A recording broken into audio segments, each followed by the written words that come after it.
অষ্টম শ্রেণী, তোমাদের পথের পাঁচালী গল্পে আমি 3 পাতা মানে প্রথম পর্বটা একটু বলে দেব, তোমরা একটু মন দিয়ে শোনো। আর যেগুলো প্রশ্ন আছে সেগুলো বলে দেব। আর প্রশ্নগুলো যদি লিখিত আকারে পেতে যাও তাহলে আমি ডেসক্রিপশনে আমার ওয়েবসাইটের লিঙ্ক দিয়ে দেবো, সেখানে গেলে সমস্ত সাবজেক্টেরও প্লাস পথের পাঁচালী সমস্ত প্রশ্নগুলি পেয়ে যাবে, যেগুলো আমি আলোচনা করব এখানে। দেখো, লেখক বিভূতিভূষণ বন্দ্যোপাধ্যায়। তাই বিভূতিভূষণ বন্দ্যোপাধ্যায়কে প্রণাম জানিয়ে আমি শুরু করছি তার পথের পাঁচালী গল্পের প্রথম পর্ব। মাঘ মাসের শেষ, শীত বেশ আছে। দুই পাশে ঝোপে ঝোপে ঘেরা সরু মাটির পথ বাইয়া নিশ্চিন্দপুরে কয়েকজন লোক সরস্বতী পূজার বৈকালে গ্রামের বাইরের মাঠে নীলকণ্ঠ পাখি দেখিতে যাইতেছিল। মানে নীলকণ্ঠ পাখি দেখতে যাচ্ছিল কখন? সরস্বতী পুজোর বৈকালে, মানে পূজার সময় বৈকালে। কোথায় কোন অবস্থানের কথা বলা হয়েছে সেটা হচ্ছে নিশ্চিন্দপুরে। দলের একজন বলিল, ওহে হরি, ভূষণ গয়লার দরুন কলা বাগানটা তোমরা কি ফের জমা নিয়েছো নাকি? একটা দল বেঁধে যাচ্ছিল, তাদের মধ্যে একজন বলল, হরিকে উদ্দেশ্য করে বলল, মানে হরি হচ্ছে এখানে অপুর বাবা হরিহর চক্রবর্তী। আমরা পরে জানতে পারবো যে গল্পের নায়ক এখানে গল্পের যে মুখ্য ভূমিকা অভিনয় করেছে সেটা অপু, তা অপুর বাবা হরিহর চক্রবর্তী। ওহে হরি, ভূষণ গয়লার দরুন কলা বাগানটা কি তোমরা ফের জমা নিয়েছিলে? কলা বাগানের নাম হচ্ছে দরুন। হরিহর সায় সুযোগ কিছু বলিতে গিয়ে পেছন ফিরিয়া বলিল, ছেলেটা আবার গেল কোথায়? ও খোকা মানে খোকাকে নিয়ে যাচ্ছে, অপুকে নিয়ে যাচ্ছে। পথের বাঁকের আড়াল হইতে একটি 6-7 বছরের ফুটফুটে সুন্দর চিপচিপে চেহারা ছেলে ছুটে আসিয়া দলের নাগাল ধরিল, দলের সঙ্গে নিল। এটাই কিন্তু অপু। বয়স কত? 6-7 বছর। খুব ইম্পর্টেন্ট। হরিহর বলল, আবার পিছিয়ে পড়লে এর মধ্যে? নাও এগিয়ে চলো, যেটা বাচ্চাদের বলা হয়, কে সঙ্গে গেলে পারে। ছেলেটি বলিল, বনের মধ্যে কি গেল বাবা, বড় বড় কান ছিল, বড় বড় কান, এরকম বলল।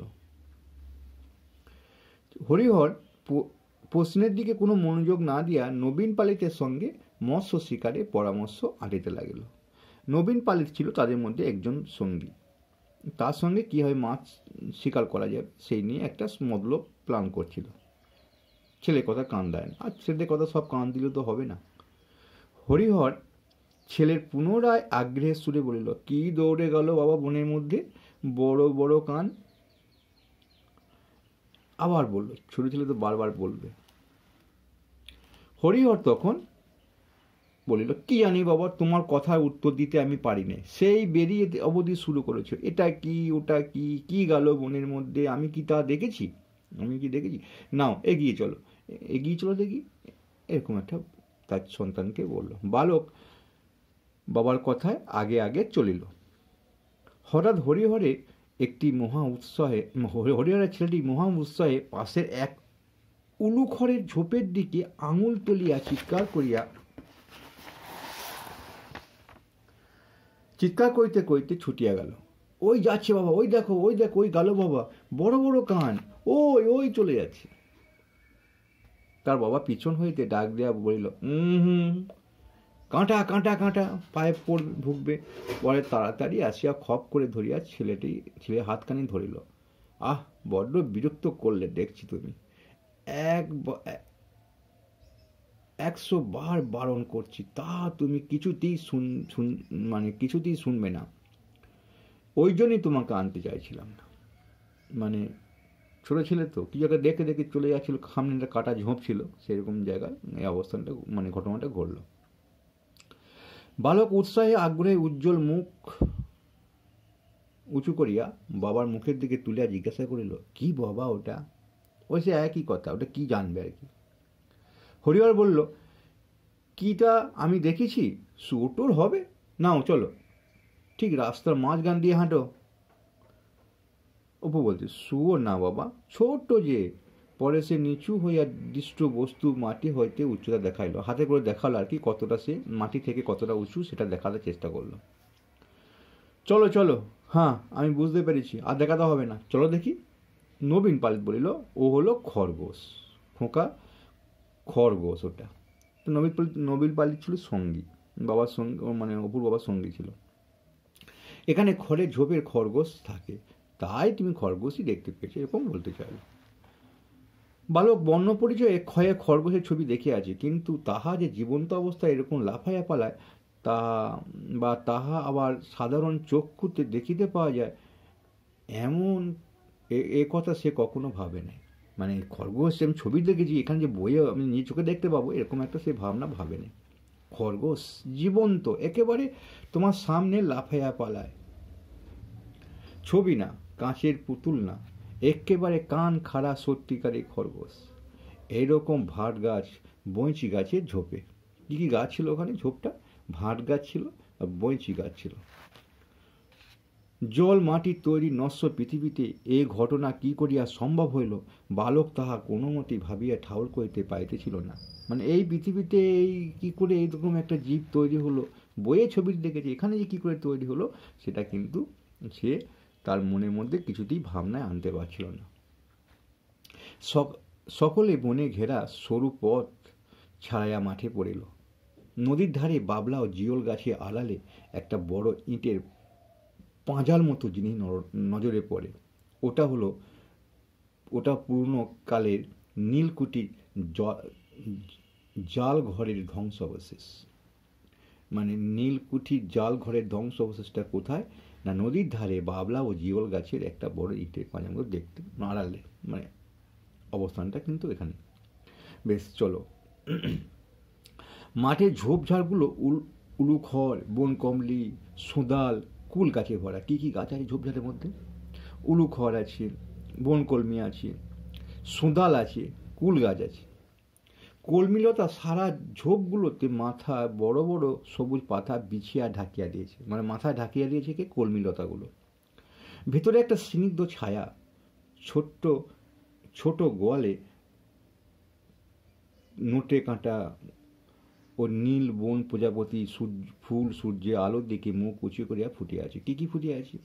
গোয়ালে পাতা হয় না, গোয়ালে পাতা বলা হয়, গোয়ালে সে দেয়াল ধরে ওঠে, ছোট গোয়ালে। তারপরে নাটা কাটা, ও নীল বন অপরাজিতা, নীল অপরাজিতা ফুল, এগুলো কিন্তু উঁচু করে ফুটে আছে। পরন্ত বেলায় ছায়ার স্নিগ্ধ বনভূমি, শ্যামলতা, পাখির ডাক, চারিধারে প্রকৃতির মুক্ত হাতে ছড়ানো ঐশ্বর্য রাজার মতো ভাণ্ডার বিলিয়া দান করছেন। কোথাও এতটুকু দারিদ্র আশ্রয় খুঁজিবার চেষ্টা নেই। অর্থাৎ রাজা যেমন মুক্ত হস্তে দান করে, গাদা গাদা অর্থ দেয়, কোনো গরিব মানুষ হলে 2 টাকা পেয়ে যায়, তেমনি মানে দানে কোনো কৃপণতা করে না, তেমনি এখানে পাখির ডাক, বনভূমি যে একটা শ্যামলতা, এইগুলো যেন মানে প্রকৃতি দান করছে। মধ্যবিত্তে কার্পণ্য নেই। বেলা শেষে ইন্দ্রজালে মানে মাঠ, নদী, বন মায়াময়। তার মানে শেষের দিকে কিন্তু এগুলো আমরা দেখতে পাবো। বেলা শেষ যত হয়ে যাবে তখন এগিয়ে যাচ্ছে হাঁটতে হাঁটতে, তখন ইন্দ্রজালে মাঠ পাবে, নদী পাবে, বন পাবে, এরকম একটা মানে পরিবেশ তারা পাবে। মাঠের মধ্যে বেড়াইতে বেড়াইতে নবীন পালিত মহাশয় একবার ওই মাঠের উত্তর অংশের জমিতে শাক আলুর চাষ করিয়া কিরূপ লাভবান হয়েছিলেন সে গল্প করিতে লাগিলেন। হ্যাঁ, তাহলে নবীন পালিত মহাশয় ওইখানে একবার শাক আলু চাষ করেছিল, ওই মাঠে, সেই জায়গাগুলো গল্পটা করতে লাগলো। ক্রমে তাহা হইতে বর্তমানকালের দুর্মূল্যতা, আশারু বাজারে কুণ্ডুদের গোলদারির দোকান পুড়িয়া যাওয়ার কথা, গ্রামের দিনু গাঙ্গুলি মেয়ের বিবাহের তারিখ কবে পড়িয়াছে, এইসব নিয়ে বিভিন্ন আবশ্যকীয় সংবাদে আদান প্রদান করতে লাগলো। যেতে হবে, তোর গল্প করতে হবে, এইসব বর্তমান জিনিসের কেমন দাম বেড়েছে, কুণ্ডুদের গোলদারি বাজারে যে আগুনটা লেগেছিল সেগুলো, দিনু গাঙ্গুলির মেয়ের বিয়ের কথা, এগুলো নিয়ে কিন্তু আলোচনা করতে করতে গেল। হরিহরের ছেলে নীল বলিল, নীলকণ্ঠ পাখি কই বাবা? পাখি তো দেখতে হবে, ওরা তো নীলকণ্ঠ পাখি দেখতে বেরিয়েছিল। নীলকণ্ঠ পাখি কই বাবা? এইবার তখন বলছে, ওই দেখো এখন বাবলা গাছে এখন এসে, ওই দেখো এখন বাবলা গাছে এখন এসে বলবে। তা নীলকণ্ঠ পাখি কোথায় বসবে বলে বলা হয়েছিল? বাবলা গাছে। বালক মুখ উঁচু করিয়া নিকটবর্তী সমুদ্রের বাবলা গাছের মাথার নিকট চাহিয়া দেখিতে লাগিল। সামনে যেটা বাবলা গাছ ছিল সেটা উঁচু করে, সে মাথাটা উঁচু করে দেখতে লাগলো যে নীলকণ্ঠ পাখি এসে বসেছে কিনা। মাঠের ইতস্তত নিচু নিচু কুল গাছে অনেক কুল পাখি আছে। বালক অবাক হইয়া লুব্ধ দৃষ্টিতে সেদিকে চাহিয়া চাহিয়া দেখিল। লুব্ধ দৃষ্টিতে, কুল করে পেলে বেশ ভালোই খাওয়া হবে, কারণ সরস্বতী পুজোর সময় তো কুলই পাকে, তা ওই সময় কুল পাওয়া যায় ভালো, তো সেই কুলের গল্পটা এখানে মানে তুলে ধরেছে। কয়েকবার কুল পাড়িতে গিয়া বাবার বকুনিতে তাহার নিবৃত্ত হতে হইল। সে কিন্তু কুল পাড়িতে চলেই গেল এবং তাতে বাবা একটু বকতে লাগলো, চুপচাপ থেকে গেল। এত ছোট গাছে কি কুল হয়? তাহাদের পাড়ায় যে কুল গাছ আছে তাহা খুব উঁচু বলিয়া ইচ্ছা থাকিলেও সে সুবিধা করিতে পারে না। এটা সহজ ভাষায় বুঝতেই পারছো। এটা বেশ ভারী আকুশিটা দুই হাতে আঁকড়াইয়া ধরিয়া তুলিতেও পারে না। কুপথ্যের জিনিস লুকাইয়া খাওয়া যথা কষ্টসাধ্য হইয়া পড়ে, এটা সে টের পায়। কি টের পায়? যে কুপথ্যের জিনিস লুকাইয়া খাওয়া কষ্টসাধ্য। হরিহর বলিল, কুঠি কুঠি বলছিলে না, ওই দেখো খোকা সাহেবদের কুঠি দেখছো? নদীর ধারে একটা অনেকটা জুড়িয়া সেকালে কুঠিটা প্রহৈতাসিক যুগের অতিকায় হিংস্র জন্তুর কঙ্কালের মতো হয়েছিল। মানে ওটা একটা কুঠি ছিল, নীল সাহেবদের কুঠি, নীলকর সাহেবদের। তা সেখানে সেটা প্রহৈতাসিক, যখন অনেক ইতিহাসের আগে, যে সময় লেখা পাওয়া যায় কিন্তু পড়া যায় না, এরকম সময়কার কথা বলছি। বালক অবাক হইয়া চাহিয়া চাহিয়া দেখিতেছিল। তাহার 6 বৎসর জীবনে এই প্রথম সে বাড়ির বাইরে এত দূরে আসিয়াছে। সে বেরোয় না আর কি, 6-7 বছর বয়স প্রথমেই দেখলাম আমরা। এতদিন নেড়াদের বাড়ি, নিজেদের বাড়ির সামনেটা বড় জোর রানুদিদিদের বাড়ি, ইহাই ছিল তার জগতের সীমা। তো ওইটুকুর মধ্যে সে যাওয়া আসা করতো। কেবল একদিন তাহাদের পাড়ার ঘাটে মায়ের সঙ্গে স্নান করতে আসিয়া সে স্নানের ঘাট হইতে আবছা দেখিতে পাওয়া কোটির ভাঙা জাল ঘরটার দিকে চাহিয়া দেখিত। আঙুল দেখে বলিত, মা ওই দিকে সেই কুঠি। সেই কুঠি? ওই দিকে কি সেই কুঠি? মায়ের সঙ্গে স্নান করতে যেত ঘাটে, তখন সেখান থেকে দেখত। সে তার বাবার মুখে, দিদির মুখে আর আরও পাড়ার কত লোকের মুখে কুঠি মাঠের কথা শুনিয়াছি, কিন্তু আজ তার প্রথম সেখানে আসা। এই মাঠের পরে ওদিকে বুঝি মায়ের মুখের সেই রূপকথার রাজ্য আছে বোধহয়। শ্যামলঙ্কার দেশে ব্যঙ্গমা ব্যঙ্গমী গাছের নিচে নির্বাসিত রাজপুত্র সেখানে তলোয়ার পাশে রাখিয়া একা শুয়া রাত কাটায়। তা মা হয়তো গল্পগুলো বলতো যে ব্যঙ্গমা ব্যঙ্গমী গাছের নিচে রাজপুত্র গল্প বটে, এটা শ্যামলঙ্কার দেশে, এইগুলো একটা মানে সেটা মনে মনে করলো। ও ধারে আর মানুষের বাস নেই, জগতের শেষ সীমানাটাই বুঝি এই। ইহার পর হইতে অসম্ভবের দেশ আছে, অজানা দেশ শুরু হয়েছে। মানে ওই কুটিটা শেষ পরেই হয়তো এগুলো তার কল্পনা করছে, এখানে বড় অজানা দেশ শুরু হয়েছে। বাড়ি ফিরবার পথের ধারে একটা নিচু ঝোপ হইতে একটা উজ্জ্বল রঙের ফলের থোলা ছিটিতে হাত বাড়াইল। ঠোল আর কি, উজ্জ্বল রঙের ঠোল, ফলের ঠোল। তার বাবা বললো, হ্যাঁ হাত দিও না, হাত দিও না, আলখুশি আলখুশি। কি যে তুমি করো বাবা, বড্ড জ্বালে দেখছি, আর কোনোদিন তোমাকে সঙ্গে নিয়ে বেরোচ্ছি নে বলে দিলাম। এখনই হাত চুলকিয়ে ফোসকা পড়বে। আলখুশি এমন একটা বনজ উদ্ভিদ যে ওটা হাতে লাগলে, হাত গায়ে লাগলে ফোসকা পড়বে, চুল মানে চুলকিয়ে যাবে। পথের মাঝখানে সে এত করে বলছি, পথে মাঝখান দিয়ে এসো এত করে বলছি, তুমি হাঁটতে, তুমি কিছুতেই শুনছো না। তা বাবা বললো, হাত চুলকুবে কেন বাবা? আবার সেই ছোট্ট ছেলে ছোট্ট প্রশ্ন, হাত চুলকুবে কেন বাবা? আলখুশিতে কি হাত চুলকুবে? বাবা বলছেন, বিষ যে। আলখুশিতে কি হাত দেয় বাবা? সুমো ফুটে রি রি করে জ্বলবে এখনই। তার বাবা বলল। গ্রামের মধ্যে দিয়ে হরিহর ছেলেকে সঙ্গে নিয়ে খিড়কির দৌড় দিয়ে বাইরে ঢুকলো। মানে প্রধান দরজাটা খিড়কির দৌড় বলা হয়। সর্বজয়া খিড়কির দৌড় খোলা শব্দে বাহির হয়ে আসিল। সর্বজয়াটা কি? এটা অপুর মা। তাই অপুর মায়ের বাবার নাম দিলাম হরিহর চক্রবর্তী, তার মায়ের নাম দিলাম সর্বজয়া। খুব সুন্দর সুন্দর নাম। আর অপুর বয়স কত দেখলাম? এখানে প্রধান প্রশ্ন কিন্তু 3টি। তারপর এগুলো আলকুচি প্রশ্ন এগুলো তো থাকতে পারে। বর্ণ পরিচয়, কোথায় ছবিটা দেখেছিল প্রথম অপু খরগোশের ছবিটা, বর্ণ পরিচয় বইয়ে, এটা কিন্তু গুরুত্বপূর্ণ প্রশ্ন। আর কী পাখি দেখতে বেরিয়েছিল? নীলকণ্ঠ পাখি। চলো আর একটু পাঠ করে দিই।